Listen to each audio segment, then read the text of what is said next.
Paz do Senhor Jesus Cristo, meus amados irmãos, que equipe Caped mais uma vez reunida para compartilhar com os irmãos o conteúdo da lição da Escola Bíblica Dominical, neste que é o quarto trimestre de 2020, onde nós estamos estudando a fragilidade humana e a soberania divina, baseado no livro de Jó, que temos como subtítulo desta lição o sofrimento e a restauração de Jó. Nesta oportunidade nós vamos estudar a lição de número 8, que traz como título a teologia de Zofar. O justo não passa por tribulação. Antes de nós darmos prosseguimento a esse conteúdo, a essa aula, nós queremos fazer uma oração. Altíssimo Deus, eterno e santo, Criador do céu e da terra, nós glorificamos o Teu nome, exaltamos a Ti pelo privilégio de Te servir, pela oportunidade de nós estarmos reunidos mais uma vez para, Senhor, compartilharmos a lição da Escola Bíblica Dominical. Queremos, Deus, pedir a Tua bênção e a Tua graça sobre a nossa vida, que nós possamos ser úteis, Senhor, aos nossos irmãos, professores da Escola Bíblica, e que tudo aquilo que aqui for falado seja de grande utilidade para que eles possam preparar, Senhor, a aula que eles vão compartilhar com seus alunos. Esteja conosco nesta oportunidade. Em nome de Jesus nós oramos agradecidos. Amém.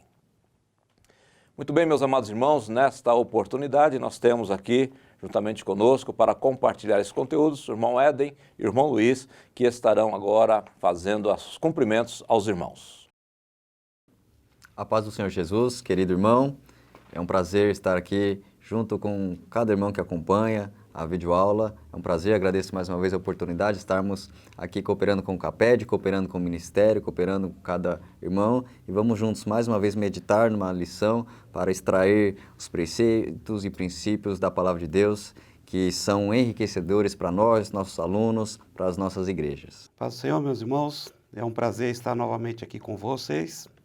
Esperamos poder contribuir um pouco mais com o estudo da Palavra e com esse tema aqui que é tão importante para nós compreendermos nos dias de hoje, essa teologia que é tão presente no nosso meio.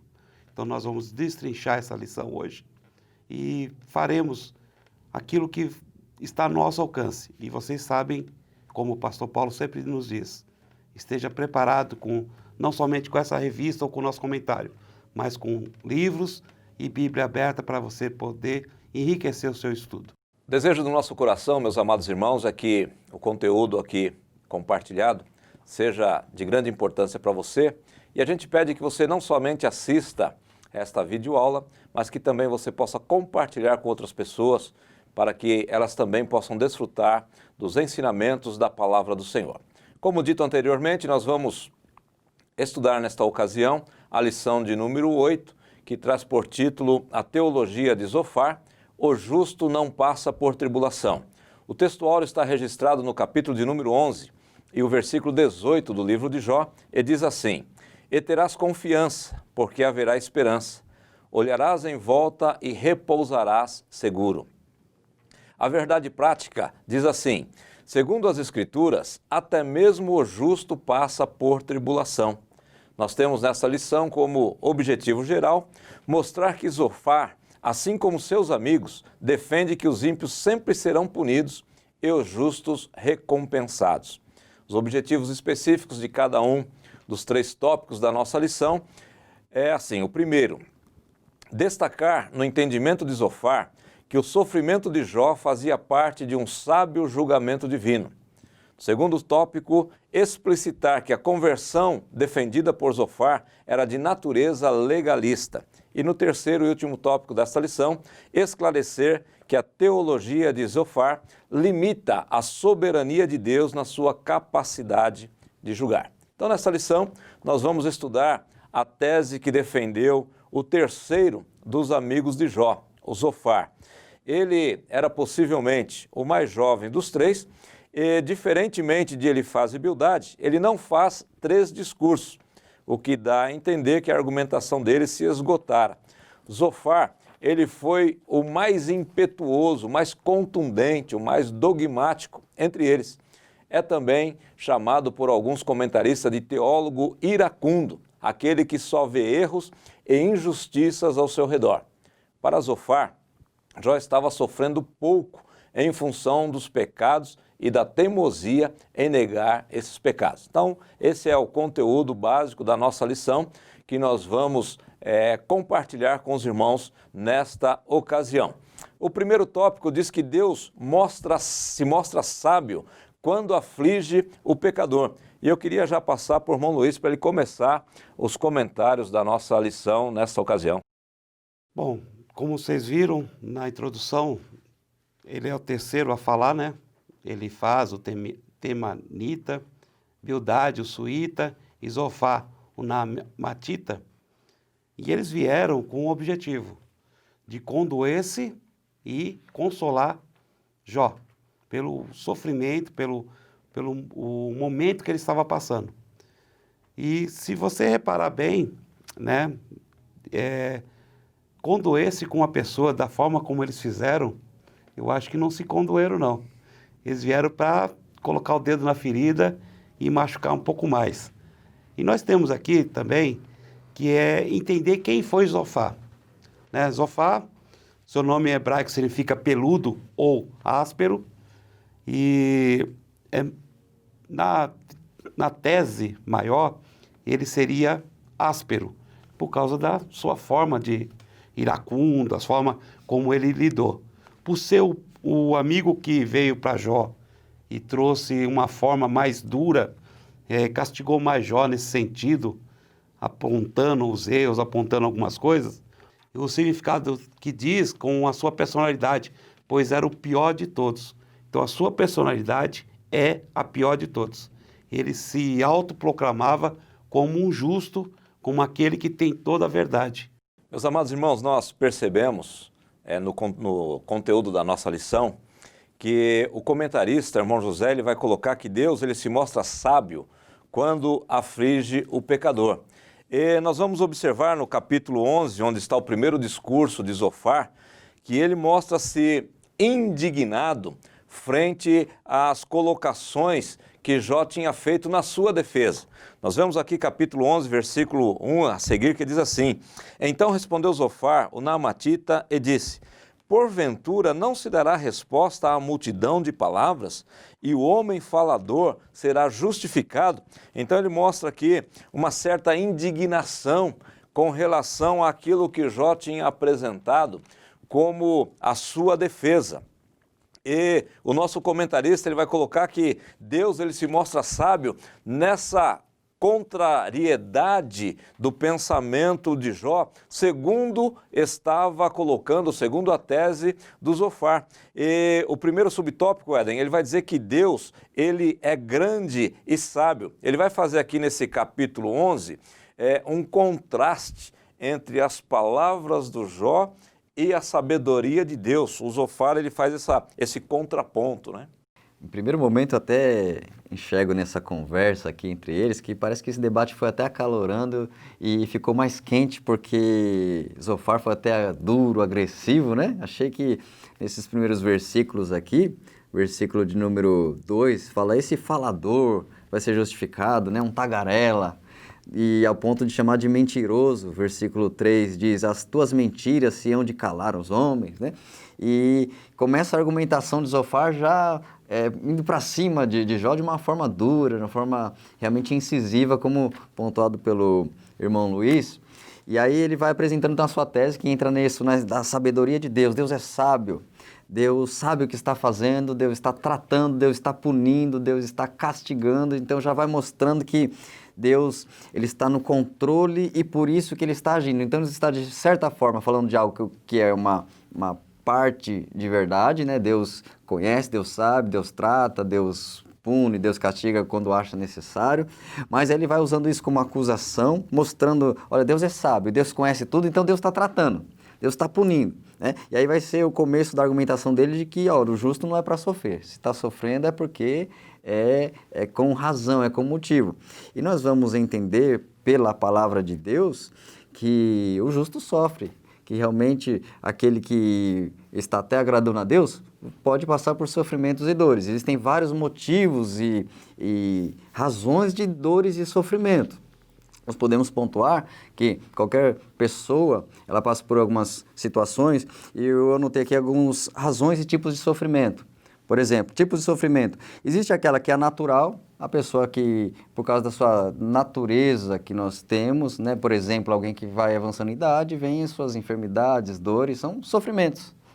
Sofrimento natural. Existe sofrimento por culpa, por algum erro, um deslize, por mais que alguém é um justo, é agradável a Deus, mas de repente algum deslize, um erro e traz consequências. Isso é também um sofrimento por uma culpa. Existe sofrimento circunstancial, existe uma circunstância geral que acomete uma nação, um lugar e... O momento que a gente está vivendo, né? Estamos na pandemia. A pandemia, né, o vírus vai atingir o não crente e aí o crente vai ser preservado. Não, tem muito crente que foi acometido da enfermidade, muito crente que foi a óbito e salvo em Cristo Jesus, recebido no céu, para a glória de Deus, e passou pela enfermidade. Acontece um terremoto, vai tremer uma cidade inteira. A casa do crente também vai ser abalada. Então existe o que? A provação, sofrimento circunstancial. Existe o sofrimento também quando ele é preparatório. Deus pode permitir que alguém, sendo preparado para um chamado, para algo específico que Deus tenha, ele passe por algo que Deus permitiu específico para ele, preparando ele para uma vocação, para um ministério, para um trabalho futuro que ele tenha. Existe também o que nós estamos no decorrer desse trimestre sobre provação, né? Deus provando, Deus aperfeiçoando, Deus santificando aquela pessoa, Deus fazendo com que meios promovam a aproximação dessa pessoa com Deus. Então, sofrimento causado para provação.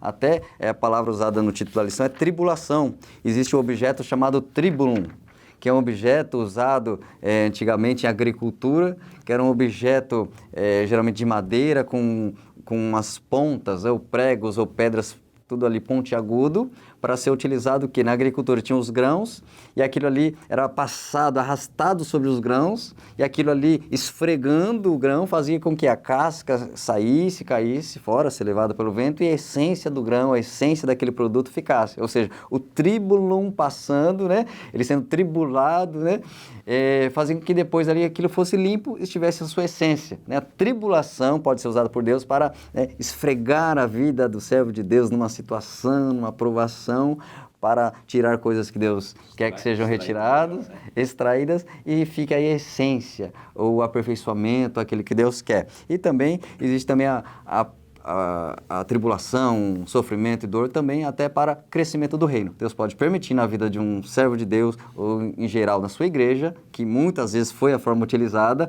Olha, o sofrimento vem para o justo. A igreja teve que sofrer e padecer, enquanto ela sofre, ela espalha, ela prega, ela anuncia, ela cresce, o evangelho avança. Foi o período que mais a igreja cresceu. Ela se expandiu quando houve uma tribulação sobre ela. Né? Quando começou lá a perseguição da igreja lá, quando Filipe foi morto, quando começaram a perseguir os discípulos, e aí é onde a igreja cresceu mais. Por que ela cresceu? Porque Deus permitiu e dessa forma fez com que a igreja se aproximasse mais a Deus e também expandisse sobre o reino lá dos romanos, toda aquela região, pudesse vir a conhecer, né?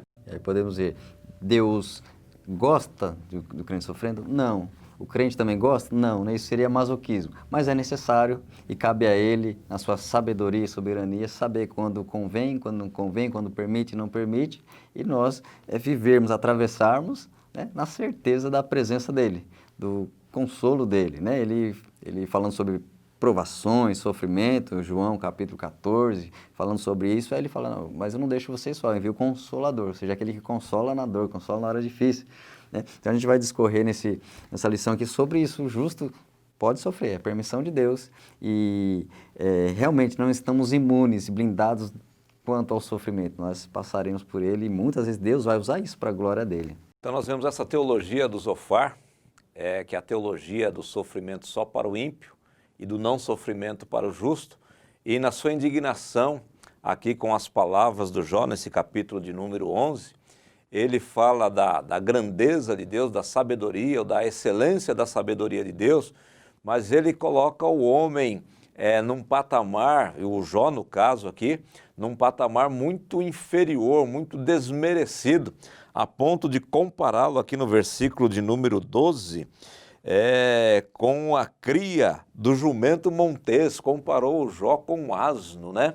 ele colocou o Jó assim, dentro desse paralelo, dentro dessa comparação, ouvindo as palavras de Jó, ele quis dizer, Jó, você não sabe de nada. Você está falando de coisas que você não entende. E no segundo subtópico desse primeiro tópico aqui, falando da sabedoria de Deus, dessa elevação de Deus, da superioridade de Deus, ele vai falar que Deus, ele não é indiferente à ação do ímpio. E eu achei interessante aqui nos versículos 5 e 6 do capítulo 11, quando Zofar diz assim, mas na verdade, prouver a Deus que ele falasse e abrisse os seus lábios contra ti, e te fizesse saber os segredos da sabedoria, que é multíplice em eficácia, pelo que sabe que Deus exige de ti menos do que merece a tua iniquidade. Vamos observar isso aqui, Luiz? Eles chegaram, viram Jó naquela condição terrível que ele estava, falido, sem filhos, desdenhado pela esposa, enfermo de pé a cabeça, sentado no lixo, e ele diz assim ainda, que Deus está dando para Jó menos do que exige a iniquidade. Ele está colocando Jó assim como uma pessoa dos piores, na realidade, né? Porque assim, tudo isso que você está sofrendo, Jó, é menos do que você merece. Ele faz uma acusação nesse sentido, na cabeça dele, no entendimento dele, ele vai achar que é como hoje é pregado, né? Muitos lugares são pregados assim, que nós temos que estar por cabeça, não por cauda, que as bênçãos só vêm sobre o justo, aquele que está correto, aquele que anda nos caminhos corretos. Então, quando a gente está passando por alguma situação nesse sentido, ele faz essa comparação e ele se confunde porque ele se engana. Os ímpios também passa por as mesmas coisas, né? O próprio Senhor Jesus, ele pregando, ele disse que a água, a chuva, cai sobre justos e injustos. Que todas as coisas, né, como Paulo escreve, contribuem para o bem daqueles que amam a Deus, mas a contribuição não está se referindo, como o Éden um pouquinho antes já falou, né? Se nós passamos por uma tribulação, é porque essa tribulação vai contribuir para o meu crescimento, vai contribuir para que eu me aproxime mais a Deus. Então, uma teologia muito falha, e ele coloca a pessoa lá embaixo. Então, nada mais é uma falta, eu vejo aí, no sentido muito básico, falta de amor para com o próximo. Porque quando eu faço essa comparação dessa pessoa, eu estou deixando de amar essa pessoa. Eu estou tentando colocar ela tão baixa, mas tão baixa, sem valor nenhum. E nosso Deus, ele nunca fez isso com ninguém. Então não era com Jó que ele iria fazer. E a gente vê aqui, Éden, nessa colocação que o Luiz fez, falando um pouquinho para nós de teologia de prosperidade, de que você, se você estiver bem com Deus, você vai prosperar, você vai crescer, você vai ser cabeça, você não vai ser cauda. Nós vemos que a teologia do Zofar, ela foi totalmente oposta, né? Porque assim, se na teologia da prosperidade, se eu tiver em paz com Deus, eu vou crescer, o Zofar, ele pegou essa teologia às avessas, né? Ele falou, olha, ô Jó, você está sofrendo porque você é um inigualável pecador, você é uma pessoa terrível, né? E o que você sofre é pouco dentro do que você praticou, dentro da tua iniquidade, como já lemos aqui no versículo de número 6. Mostra uma insensibilidade tamanha, né? Vendo alguém sofrendo, como bem pontuou os amados irmãos, alguém sofrendo e chega e já vem com pedras, com acusação, sendo que o nosso Cristo, como exemplo de padrão a ser seguido, ele chega e ele é sensível, ele sente. João 11 fala que ele chegou e seu amigo estava morto. Primeiro que a gente já tira uma lição daí, olha, tinha muitas pessoas ali em Betânia. Quem era amigo de Jesus? Quem é a família que recebia Jesus? A família que tinha proximidade com Jesus, então intimidade? Era suas irmãs e Lázaro. Quem ficou doente? Lázaro. quem ficou ali à beira da morte alguns dias esperando a chegada foi ele. Depois chegou a morte. Então, os ímpios lá daquela aldeia, estava todo mundo bem, tranquilamente saudável, e o seu amigo Lázaro doente, falecendo, e Cristo vem, e aí mostra Cristo sendo aquele que é sensível. Não chegou com uma explicação da dor, do sofrimento, ele chegou, chorou com eles, esteve com eles, né? O Emmanuel, o Deus conosco, o Peniel, o Deus que nos contempla face a face, aquele que está no meio das nossas lutas e provações, que veio, que está em nosso meio para passar junto, para ver aquilo que ele deixou registrado sua palavra nas cartas através do apóstolo Paulo, né? Chorar com os que choram, se alegrar com os que se alegram. Então mostra tamanha insensibilidade deste amigo aqui, Zofar, e ele realmente vem com essa teologia colocando realmente punitiva. Pecou, Deus tem que castigar. Está assim porque está muito mal. Quanto mais sofre, mais tem de maldade. E ele ainda faz algo mais grave ainda, que ele coloca Deus para que Deus prove para Jó que é Jó que está errado. Ele fala assim, ó, Deus vai mostrar para você que você está errado, né? Então, eu vejo, quando eu tento trazer para os dias de hoje, muita gente falando isso. Ó, você está passando por essa situação e Deus vai te mostrar que você está passando por isso por causa disso, daquilo outro, que você não anda correto, você não ora, você não faz isso, você não faz aquilo. Então, e Jofar estava fazendo isso com Jó. E Jó, a gente vê a história de Jó um pouquinho antes, no capítulo 1, vai mostrar que Jó, ele sacrificava, ele tinha 7 filhos, então provavelmente ele sacrificava todos os dias.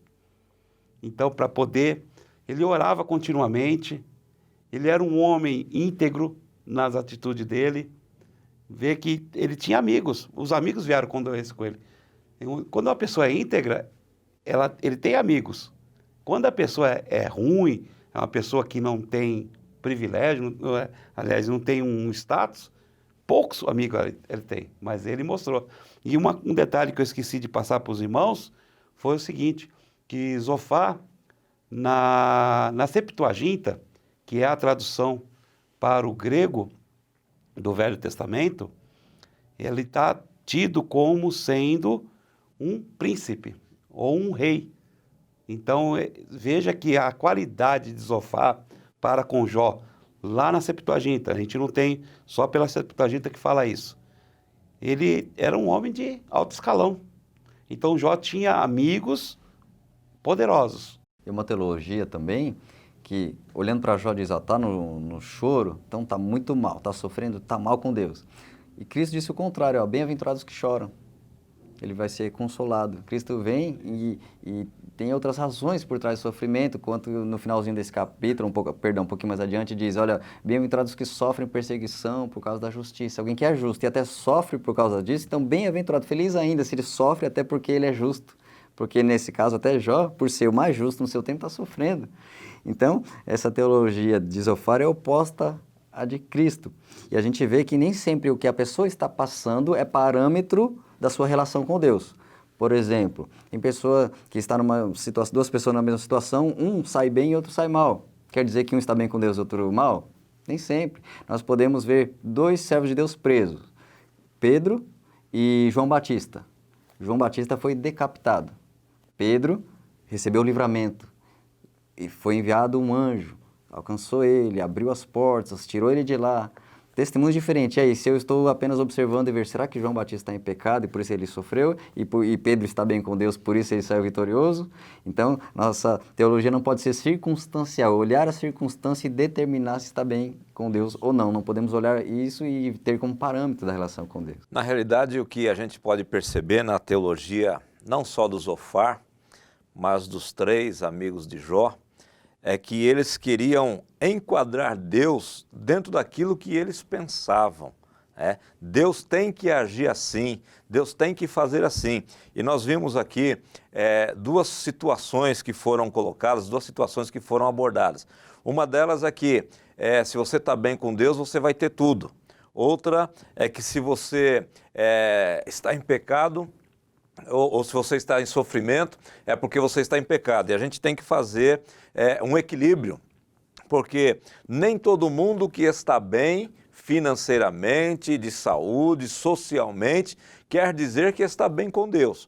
E nem todo mundo que está enfermo, que está pobre, que fale, é porque está em pecado. Então a gente precisa olhar com empatia, olhar com compaixão para as pessoas e deixar a questão de julgamento para com Deus, que é aquele que é onisciente, onipresente, que sonda e conhece o nosso coração. Então, quando nós vermos alguém bem, nós não vamos invejá-lo. E quando nós vermos alguém mal, nós não vamos também desprezá-lo. Nós precisamos ter um equilíbrio, uma empatia com as pessoas. Então, nesse primeiro tópico aqui da nossa lição, nós vimos que Deus ele não é indiferente à ação do ímpio. O ímpio realmente, ele passa por dificuldades. Deus ele percebe o ímpio, mas nem todo problema é por causa de impiedade. Dentro da teologia do Zofar, que nós estamos estudando nesta oportunidade, é que Deus não fica indiferente. E depois nós vamos ver no decorrer da nossa lição aqui que Jó ele vai apresentar algumas situações e que nós vemos também nos nossos dias hoje, que existem muitos ímpios que não sofrem, que estão bem, que estão por cima, que estão nadando, às vezes até com 51 milhões de reais guardados, né, em caixas de papelão, né, e estão lá. Estão desfrutando disso daí. Então, esse primeiro tópico, nós temos aqui também os tolos passando-se por sábios, quando Jó, no capítulo de número 12, ele vai fazer a sua defesa em relação ao Zofar, e ele meio que ironiza os seus amigos, né? Versículo 1 e 2, ele diz assim, então Jó respondeu e disse, na verdade, que só vós sois o povo, e convosco morrerá a sabedoria. Então ele ironiza, né? Só vocês que sabem das coisas, só vocês que têm conhecimento. E depois diz, também eu tenho um coração como vós, e não vos sou inferior.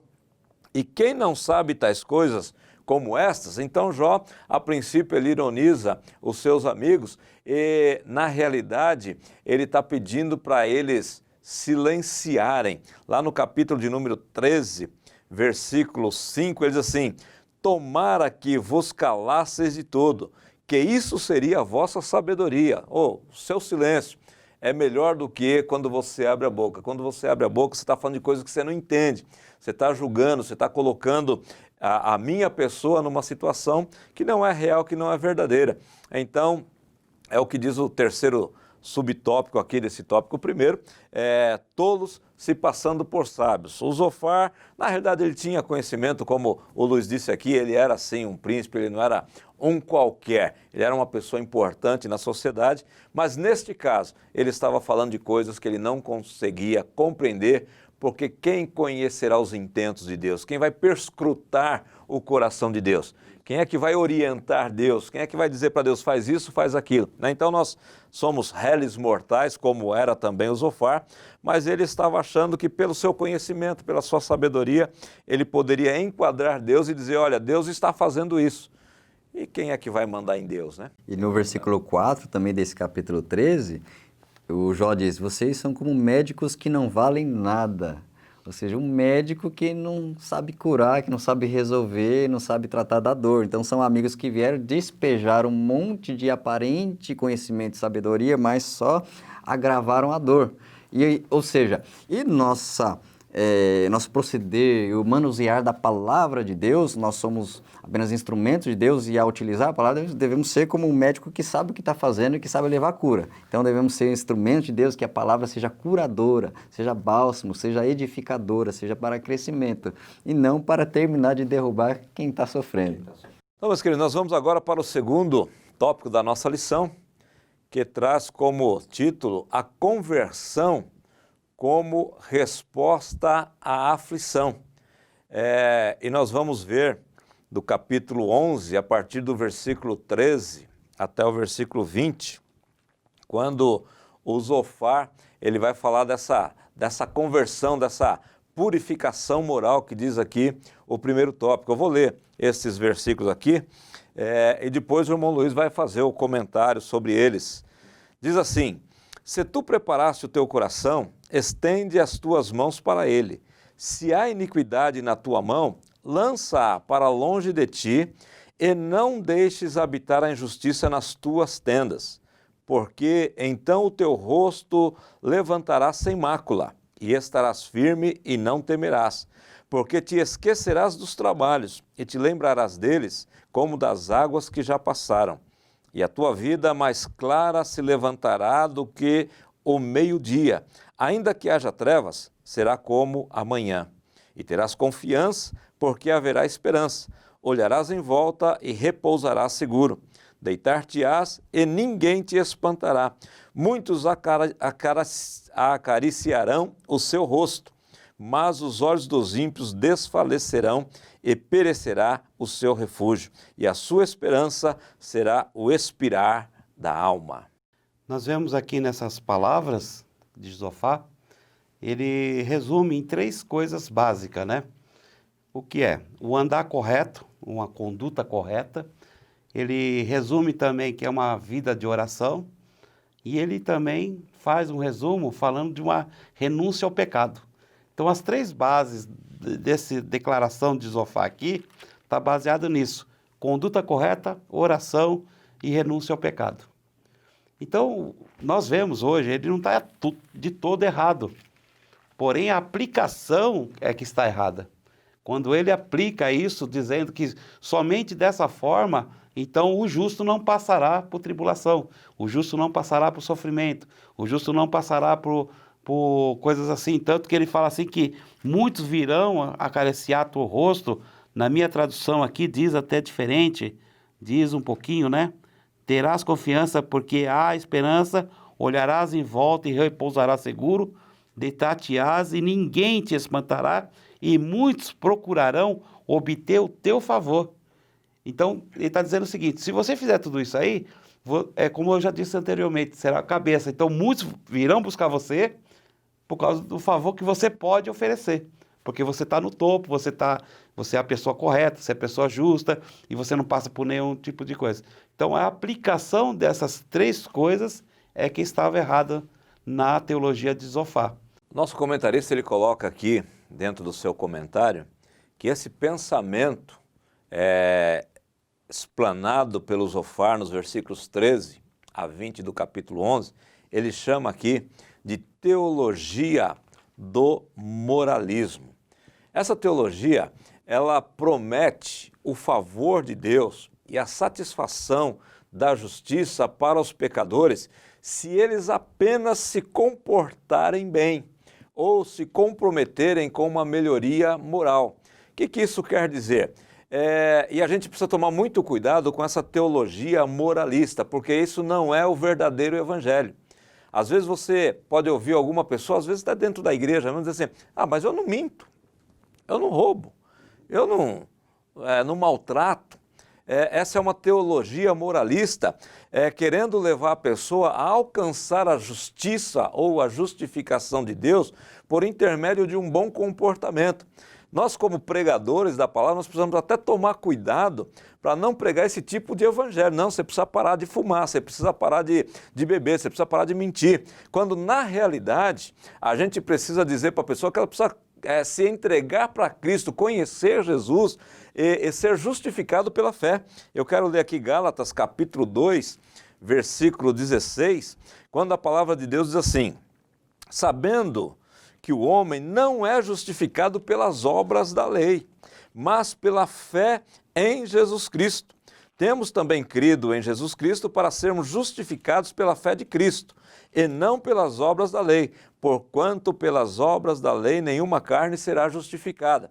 Então, na realidade, o Evangelho não é uma melhoria moral das pessoas. O Evangelho é um novo nascimento, é a pessoa nascer da água e do Espírito, é ser justificada por Jesus. A partir daí, aí sim, a melhoria moral ela vem. A melhoria moral ela não é o caminho para se aproximar de Deus, mas a melhoria moral ela é consequência daquele que é justificado por Jesus Cristo. O justificado não pode mentir. O justificado não pode roubar, o justificado não pode enganar, mas aquele que não mente, que não rouba, que não engana, ele não se justifica.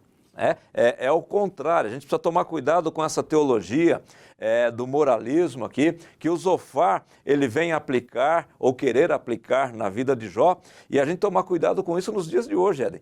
Porque às vezes a gente olha para uma pessoa, não, mas ele não está mentindo, ele não está roubando, mas ele não se converteu, ele não foi justificado, ele não creu em Jesus Cristo. É um bom pai, é um bom filho, é um bom funcionário, é um bom tudo, mas ele não é salvo, porque ele não foi justificado, não nasceu de novo. E também não fazer a promessa que Deus não fez. Olha, larga isso que você vai ter toda a prosperidade, abençoado em tudo, porque o que a gente percebe um pouco nesses versículos, que ele está prometendo algo rápido. Quando ele diz no versículo 14, olha, lança para longe de ti a iniquidade. No 14 está dizendo, larga o pecado. Aí no 15 ele já vem, aí o seu rosto vai se levantar firme, você estará sem temer. Versículo 17, sua vida mais clara se levantará, você terá confiança, estará seguro. 19, deitar-te-ás, ninguém te espantará. Então vem só bênção. Então ele fala como se fosse uma coisa automática, uma fórmula. Ó, você larga esse pecado aí e automaticamente, olha, tudo isso aqui vai acontecer. E aí começa a fazer promessas que Deus não fez. É uma teologia positivista e triunfalista que, olha, faça isso e eu estou te dando a fórmula, a técnica. Faça isso e aí as bênçãos serão abundantes na sua vida. Então, muito cuidado, porque o que deve ser ministrado é conversão. Olha, volte-se para Deus. Arrependa-se do pecado para estar com Deus, para realmente estar agora perdoado, estar agora justificado, limpo, e não com o objetivo, né? A prosperidade e a bênção e a falta de tribulação não pode ser o objetivo. Olha, está muito tribulado? Então se converta para fugir dessa tribulação? Não podemos prometer. E se Deus permitir que ela continue sofrendo, que ela continue na tribulação, continue naquela situação que ela está, não pode ser a promessa, olha, se converta e você vai sair dessa situação. Então foi uma palavra usada por Zofar, olha, lança para longe de ti esse pecado e aí tudo vai mudar. Então eu faço a promessa, né? Como existem hoje aí o triunfalismo e técnicas de positivismo. Olha, diga isso que vai atrair coisas boas para a sua vida, vai acontecer, Deus vai abençoar, mas cuidado.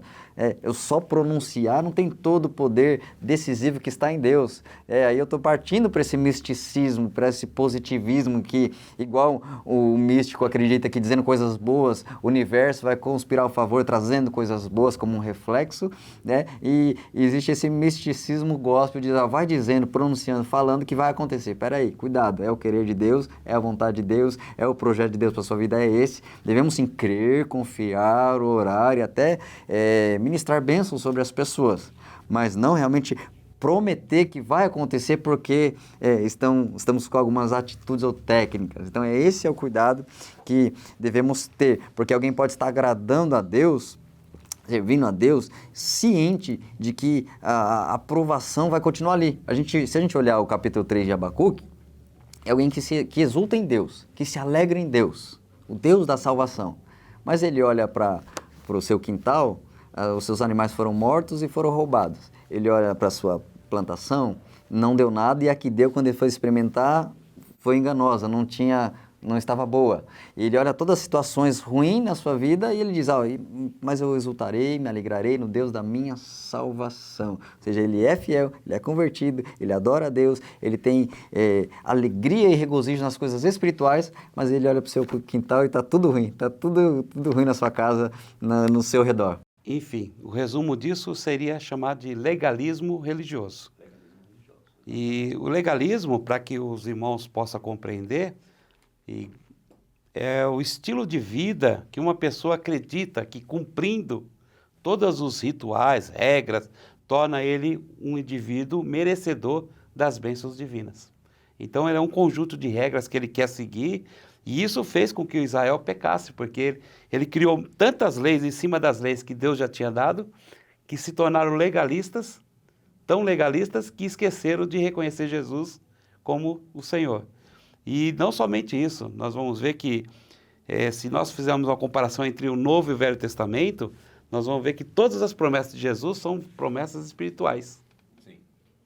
E enquanto as promessas, só um segundinho, enquanto que todas as promessas de Deus no Velho Testamento são materiais. E aí é onde começa a ter essa confusão, e Zofar estava baseado sobre isso. Porque por ser material, então ele acha que toda a bênção material é que Deus está comigo.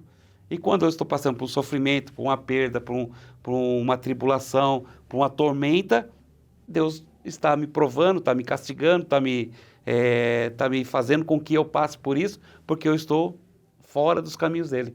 E não é dessa forma que nós entendemos, né, pela palavra. Uma das argumentações de Jó respondendo foi citar também que, pela experiência, se vê também ímpios que continuam prosperando, saudáveis e vão até o fim da sua vida bem.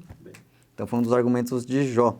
E a gente pode olhar que é falho esse argumento de Zofar quando ele fala assim, lança o pecado e tudo vai acontecer bem. Se a gente olhar também por experiência, alguns servos de Deus, a gente vai ver, por exemplo, Jeremias pregava a verdade, foi preso. Os falsos profetas estavam soltos. O verdadeiro profeta estava preso. A gente vê José. Ele correu do pecado, largou a capa, fugiu para não pecar. E ele foi preso. Qualquer outro que tivesse cometido pecado estaria livre. Então a gente vê aí a oposição disso. E aí Jó, argumentando, dizia, e eu vejo ímpio que ele avança, prossegue sua vida em dias aparentemente em paz, gozando de saúde e prosperidade. Então a gente observa aqui que nessa teologia do moralismo, e a gente entra no segundo subtópico aqui, que na realidade Zofar estava induzindo ou querendo induzir o Jó a fazer uma barganha com Deus. Olha, se você fizer assim, se você cumprir a regra direitinho, você não vai sofrer. Então essa teologia moralista, ela quer induzir as pessoas assim, a conquistarem o favor de Deus, a conquistarem as bênçãos do Senhor como se tivessem alguns méritos, e na realidade a gente não tem mérito nenhum. O que o nosso comentarista coloca aqui é que o que precisa acontecer na vida de uma pessoa é um arrependimento ao invés de um mero ritual. É uma mudança de mente, é uma metanoia que precisa acontecer na vida da pessoa para que ela esteja em paz com Deus. Isso não quer dizer que todo sofrimento vai cessar, mas quer dizer que ela estando em paz com Deus, quando esta vida terminar, ela tem uma vida eterna com o Senhor, que é o nosso foco, que deve ser o nosso objetivo, nós buscarmos essa vida para sempre, onde Deus estiver. Então ele faz uma pergunta aqui, é possível negociar com Deus? Essa foi a indução, ou a tentativa de indução do Zofar, mas nenhum de nós deve fazer essa tentativa de barganhar com Deus, até porque, inclusive segundo a nossa lição, essa foi a ideia de Satanás lá no princípio, quando se apresentou diante de Deus. O Jó só te serve porque ele é beneficiado. E este pensamento, infelizmente, ele perdura até os nossos dias, de tentar fazer essa negociata com Deus. Não, Deus ele está acima de tudo, ele está acima de todos, e com Deus não se barganha, com Deus não se brinca, né? Então essa pergunta aqui, a gente sabe a resposta, que é não é possível barganhar ou negociar com Deus. E nós vemos aqui, no terceiro subtópico, a angústia de Jó diante das acusações dos seus amigos, né? Jó, ele angustia, ele aperta seu coração, ele sente o golpe do Zofar, e ele começa então aqui no capítulo de número 12, ele começa a mostrar essa angústia, versículos 4 e 5, ele diz assim, mostrando que ele acusou o golpe. Na minha versão usa até uma palavra aqui, que eu nunca tinha prestado atenção nela, né? Eu sou irrisão para os meus amigos, eu que invoco a Deus e ele me responde, o justo e o reto serve de irrisão, é motivo de riso, motivo de chacota para as pessoas, né? Então ele acusa o golpe aqui, porque ele percebeu que seus amigos estão sendo muito contundentes, e esse Zofar foi o mais impetuoso aqui nas suas acusações, e ele diz então, ele como que estivesse mostrando assim, externando a sua tristeza, a sua angústia com esse momento de dificuldade. Mas mesmo assim, a gente vai ver lá no capítulo 13, versículos 14 a 16, que mesmo angustiado pelas acusações, ele permanece confiando em Deus. Lá 14 do capítulo 13. Por que razão tomaria eu a minha carne com os dentes e poria a minha vida na minha mão? Ainda que ele me mate, nele esperarei. Contudo, os meus caminhos defenderei diante dele. Também isto será a minha salvação, porque o ímpio não virá perante ele. Então a gente percebe que o Jó ele acusou o golpe, a acusação ela foi muito intensa contra ele, o Zofar foi muito contundente, ele mostrou-se quebrantado, angustiado, talvez até oprimido, atribulado, né? Já que nós estamos falando de tribulação, né? E tribulação fala de opressão, de aperto, ele sentiu-se apertado, mas ainda assim ele continuava crendo em Deus e não se entregou àquelas acusações, né? O comentarista, até o escritor, ele coloca que Jó, ele tem essa qualidade semelhante a uma árvore, né? E eu estive pesquisando sobre árvore e as árvores, tive um cuidado de pesquisar sobre árvore que tem raízes profundas, né? Eu já vi tantas ilustrações sobre árvore que ela... E aí uma das que me chamou muita atenção foi sobre o bambu. A mesma quantidade, ele pode chegar até 25 metros de altura, mas o mesmo 25 metros que ele chega de altura, ele chega de profundidade de raiz. E um detalhe que é despercebido, o bambu, quando é plantado, durante 5 anos ele não cresce nada para fora, mas durante 5 anos ele cresce para baixo. Então primeiro ele se arraiga, se firma, se fortalece, para depois ele poder aparecer. E isso foi Jó. Jó era dessa forma, né? Por mais que tivesse acusações, por isso que na resposta anterior, pode negociar com Deus? Não se negocia, porque Jó sabia. E nós lemos o versículo aqui que o pastor Paulo acabou de ler, né? Que é o versículo 14, né? Por que tomaria a minha carne entre os dentes, ponho a minha vida na minha mão? Ainda que ele me mate, contudo nele esperarei e os meus caminhos defenderei diante dele. Então, quer dizer, a confiança de Jó era tão forte, tão arraigada, e isso é o que nós esperamos de cada um cristão.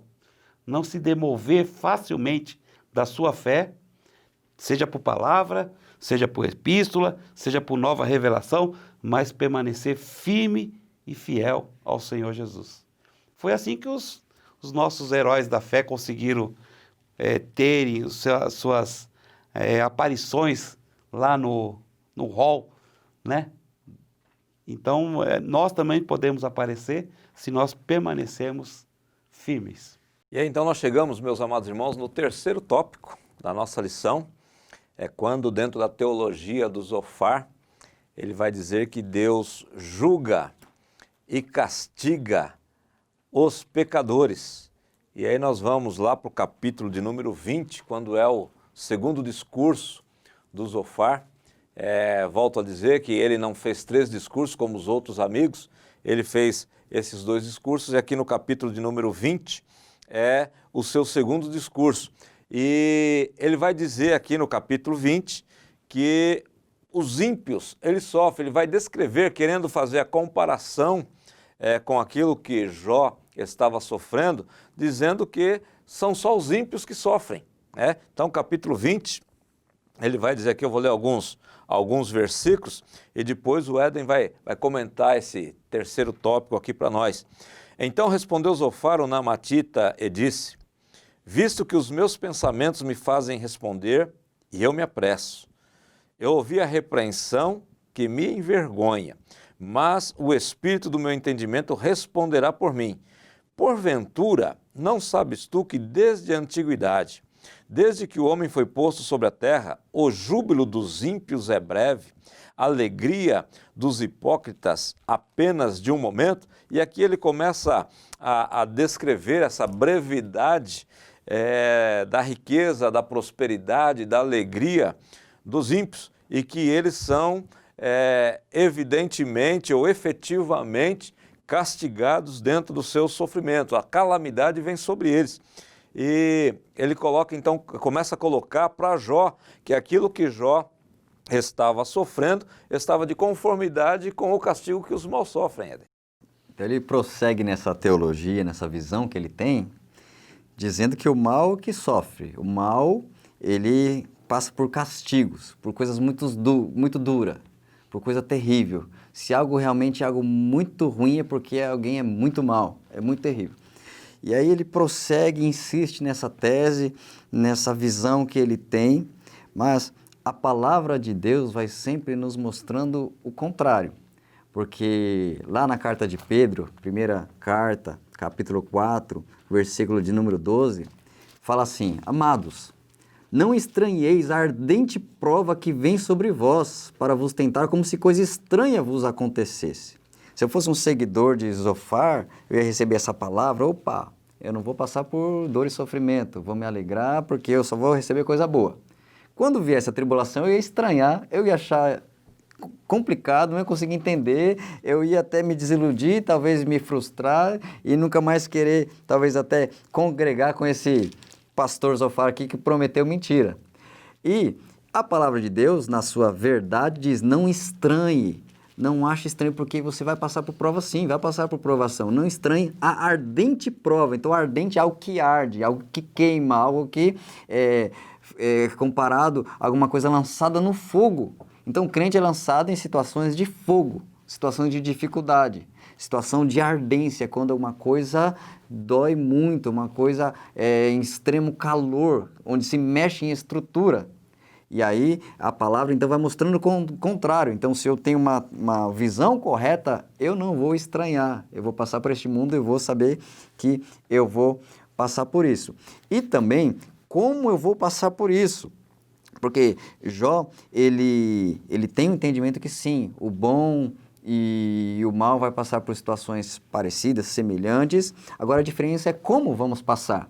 O que eu acho muito interessante, uma citação aqui na carta aos Coríntios, gostaria de abrir com os irmãos aqui, segunda carta aos Coríntios, capítulo 1, onde o apóstolo Paulo, um homem experimentado em dificuldades, em tribulações, em perseguições, 2 Coríntios capítulo 1, ele fala algo muito interessante sobre tribulação, porque tem a ver como nós passamos por ela.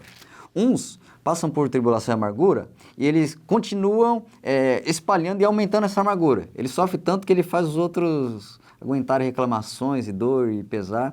Mas aqui, na vida do apóstolo Paulo e a realidade do servo de Deus já é diferente. 2 Coríntios capítulo 1, versículo 3, 4. Diz: Bendito seja o Deus e Pai de nosso Senhor Jesus Cristo, o Pai das misericórdias e o Deus de toda consolação, que nos consola em toda a nossa tribulação, para que também possamos consolar os que estiverem em alguma tribulação, com a consolação com que nós mesmos somos consolados de Deus. Vou citar o 5 também, porque como as aflições de Cristo são abundantes em nós, assim também a nossa consolação sobeja por meio de Cristo.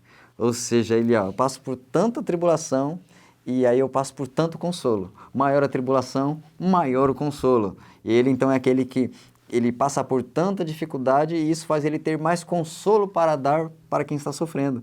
Então, a diferença não é em passar ou não a tribulação. Todos passam. É como passar. Se eu passo em Deus, eu tenho o consolo de Deus. E eu não sou um multiplicador de dor, lamento e tribulação, não. Eu sou um multiplicador de consolo. Eu experimento o consolo de Deus, eu tenho experiência com Deus, tenho o bálsamo de Deus na minha vida. E aí eu posso compartilhar esse bálsamo, essa paz que excede todo entendimento com o próximo que estiver sofrendo depois de mim. O próprio apóstolo Paulo teve um momento que ele orou e a resposta foi negativa, aparentemente. Imaginei ele orando: Deus, esse espinho está me fazendo sofrer, isso é uma tribulação na minha vida, esse espinho aqui na minha carne, tira isso de mim. Primeira vez, segunda vez, terceira vez, e a resposta de Deus foi simplesmente: a minha graça te basta. Então tem momento que o crente, verdadeiro fiel a Deus, vai pedir: Deus, me ajuda nessa tribulação, me socorre. E Deus vai permitir ele continuar passando, mas a graça de Deus é presente e suficiente para que ele atravesse, continue, fique firme e tenha uma vida abençoada. Na dor, mas vida abençoada. Na tribulação, mas abençoada. Bendita em Deus. Em situações estreitas, que Cristo falou de uma porta estreita, mas a estreita que está conduzindo ele até o céu. Nós vemos aqui, irmãos, então, nesse primeiro subtópico do tópico 3, que o grande equívoco dos amigos de Jó, mediante a prosperidade dos ímpios, era querer enquadrar Jó dentro desse espectro. Se ele estava sofrendo, é porque ele estava em pecado. E aí nós vamos para o subtópico 2, quando o comentarista diz que Jó estava diante de um paradoxo, de uma situação complicada, porque ele sabia quem era ele.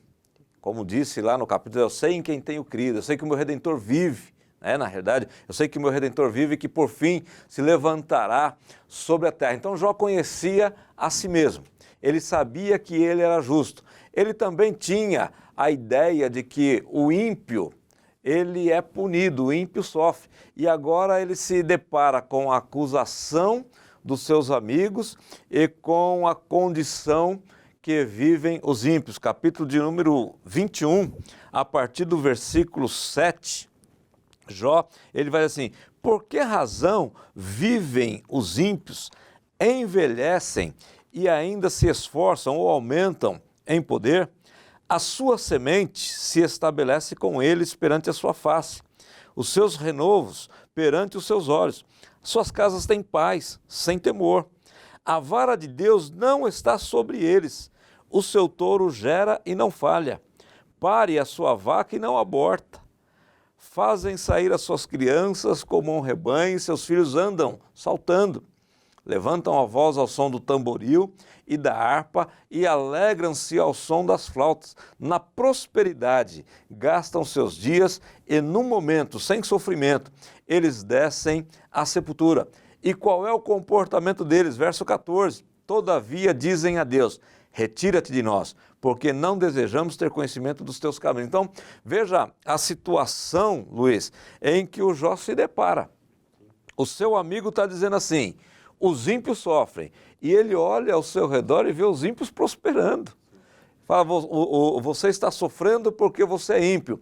E ele olha para os ímpios e o seu gado está aumentando, as suas crianças estão alegres, existem festas, né? Aqui no versículo 12, levantam a voz ao som do tamboril e da harpa e alegram-se ao som das flautas. Então, eles estão vivendo uma vida festiva, uma vida de prosperidade, uma vida de bênção, e os amigos falando no ouvido de Jó: você está sofrendo porque você é ímpio. E ele vê o ímpio prosperando. Olha que situação paradoxal que ele está vivendo. Ele está numa situação assim.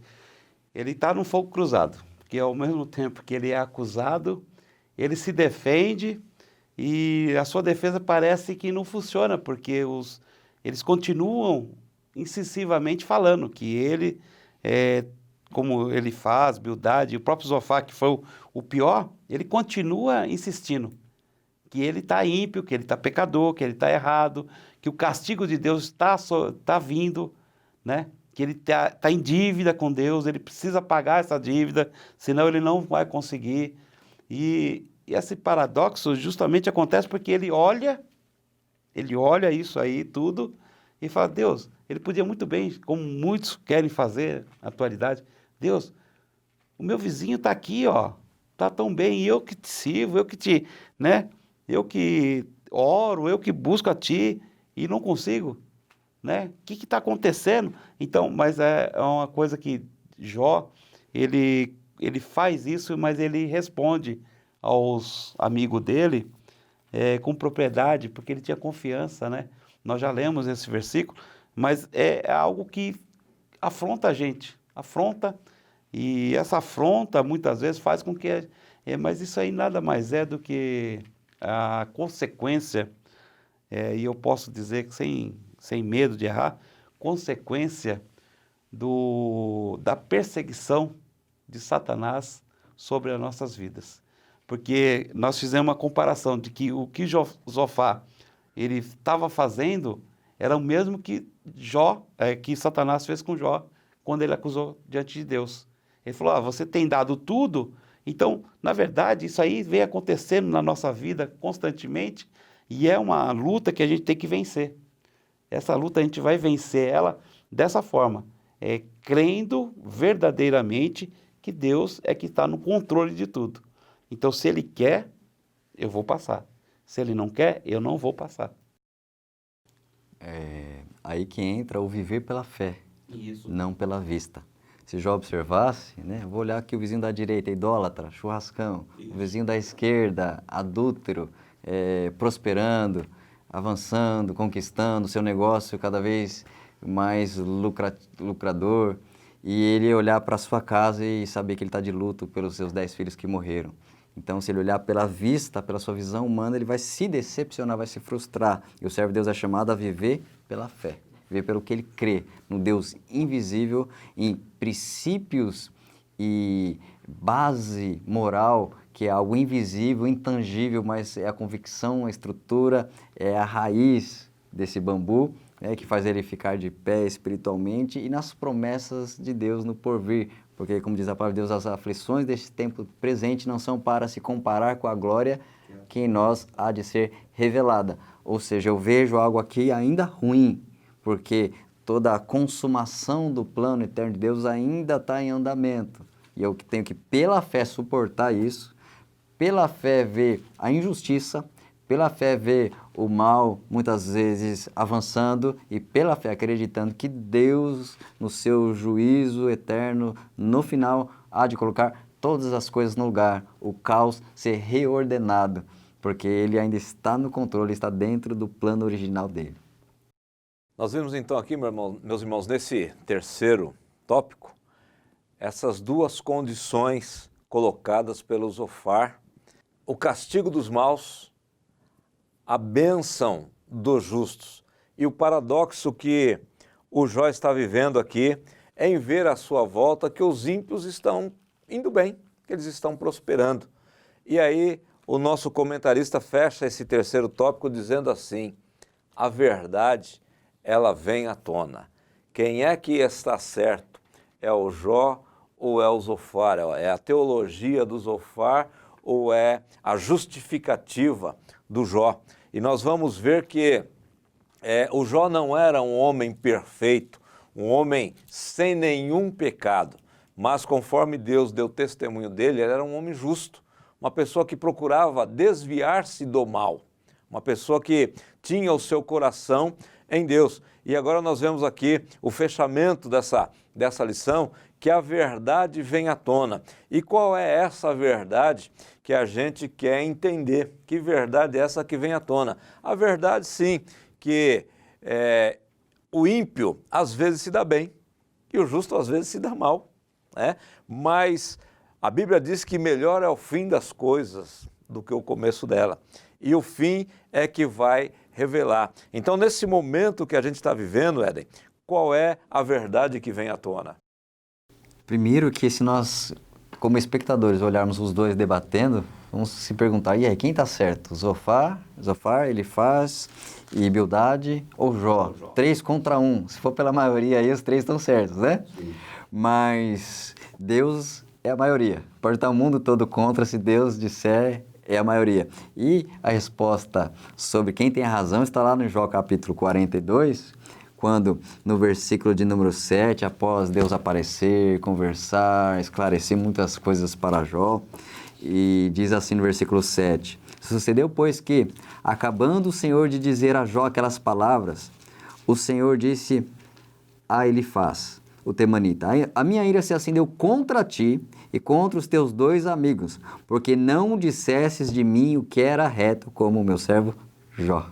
Se Jó precisava aqui de um advogado, de um juiz, de alguém que defendesse a sua causa, mais para frente a gente vê que apareceu, que o Redentor veio. E Deus que disse: eles não disseram de mim o que era reto, como o meu servo Jó. Então o próprio Deus diz. Essa teologia dos 3 pode descartar.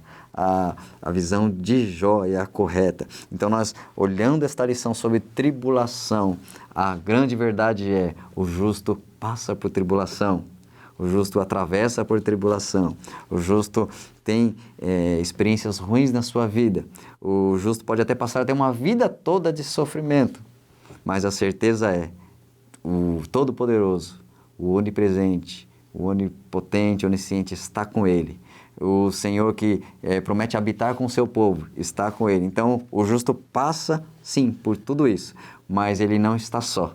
O Cristo que veio para que fosse religado o homem com Deus, fez essa ligação, e o Deus agora que está junto conosco atravessa essa situação, qualquer que seja, por mais dura que seja, ele passa conosco. Então, podemos, sim, concluir que não é só o mal que sofre, o crente, o justo também sofre, mas ele sofre em Deus. Eu vejo também, só completando tudo isso que você disse, que nós nunca, mesmo nós, estamos aqui conversando sobre a lição, nunca vamos entender Deus.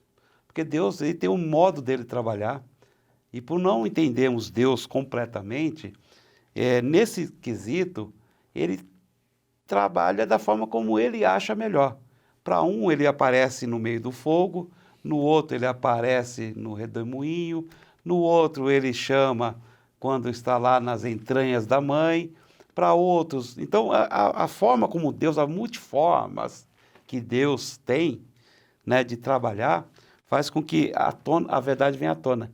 Que esse Deus é o que nós temos que permanecer confiando nele, confiando que por si se levantará.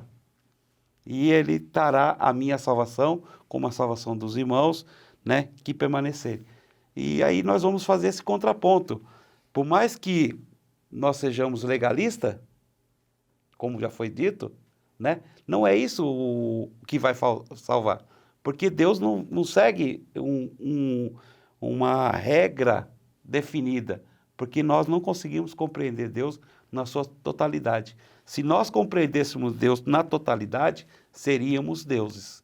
Maior que ele, né? Então nós não compreendemos. Então, se ele acha por bem, num período da vida minha, eu passo por algumas situações difíceis, eu tenho que simplesmente entender, fazer como Jó. Entendeu, se colocou lá, planteou, provavelmente ele estava lá naquele período de luto dele, né? E ainda foi acometido de enfermidade, e ainda mais, completando o que você disse, Éden. O que Deus falou? Você, vocês não falaram o que era correto. Então, tanta religiosidade, tantos homens que pregam, tal, e no final das coisas ele vai falar assim, vocês não falaram a verdade.